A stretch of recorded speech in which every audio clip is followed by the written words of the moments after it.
சற்று முன் வெளியான முக்கிய தகவல்கள். நாளை 6 மாவட்டங்களுக்கு கனமழை வெளுத்து வாங்க போகுது. இத பத்தி தகவல்களை தான் இந்த வீடியோல பார்க்க போறோம்.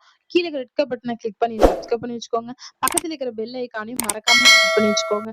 அப்பதான் நான் ரெகுலரா வீடியோ போடுறது நோட்டிபிகேஷன் உங்க மொபைல் உடனுக்குடன் வந்து சேரும். வாங்க வீடியோக்குள்ள போகலாம். மறக்காம லைக் பண்ணிக்கோங்க. வருகின்ற 30ஆம் தேதி தமிழகத்தில் ஒரு சில இடங்களிலும் புதுவை மற்றும் காரைக்கால் பகுதிகளிலும் இடி மின்னலுடன் கூடிய லேசான முதல் மிதமான மழை பெய்யக்கூடும். குறிப்பாக நீலகிரி, கோயம்புத்தூர், ஈரோடு, சேலம், தருமபுரி மற்றும் கிருஷ்ணகிரி மாவட்டங்களில் ஓரிரு இடங்களில் கனமழை பெய்ய வாய்ப்புள்ளது.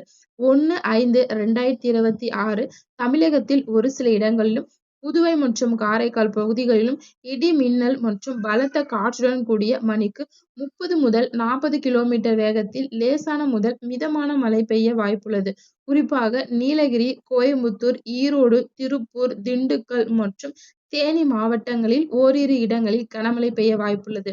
2ஆம் தேதியன்று நீலகிரி, கோயம்புத்தூர், திருப்பூர், திண்டுக்கல், தேனி, மதுரை, சிவகங்கை மற்றும் விருதுநகர் மாவட்டங்களில் கன மற்றும் இடி மின்னலுடன் கூடிய கனமழைக்கும் 30 மற்றும் 40 கிலோமீட்டர் வேகத்தில் அதி கனமழைக்கான வாய்ப்பு இருப்பதாக தெரிவிக்கப்பட்டுள்ளது. வரும் 4 மற்றும் 5ஆம் தேதிகளில் உள் தமிழகத்தில் ஒரு சில இடங்களிலும் லேசான முதல் மிதமான மழை பெய்யக்கூடும். வருகிற 30ஆம் தேதியன்று தமிழகத்தில் ஒரு சில இடங்களிலும், அதாவது நாளை 30 வானம் ஓரளவு மேகமூட்டத்துடன் காணப்படும். அதிகபட்ச வெப்பநிலையாக 39 டிகிரி செல்சியஸும் குறைஞ்சபட்ச வெப்பநிலையாக 28 டிகிரி செல்சியஸை ஒட்டிருக்கும் என்று வானிலை மையம் தெரிவித்துள்ளது. மீனவர்களுக்கு எச்சரிக்கை ஏதும் இல்லை. கடலுக்கு சென்று மீன்பிடித்து வரவும். அதே போல தமிழகத்தில் ஒரு சில இடங்களிலும் குறிப்பாக நீலகிரி, தேனி, திண்டுக்கல், விருதுநகர், மதுரை, கிருஷ்ணகிரி ஆகிய மாவட்டங்களுக்கு இடி மற்றும் மின்னலுடன் கூடிய கனமழைக்கு வாய்ப்பு இருப்பதாகவும் தெரிவிக்கப்பட்டுள்ளது. நன்றி, வணக்கம்.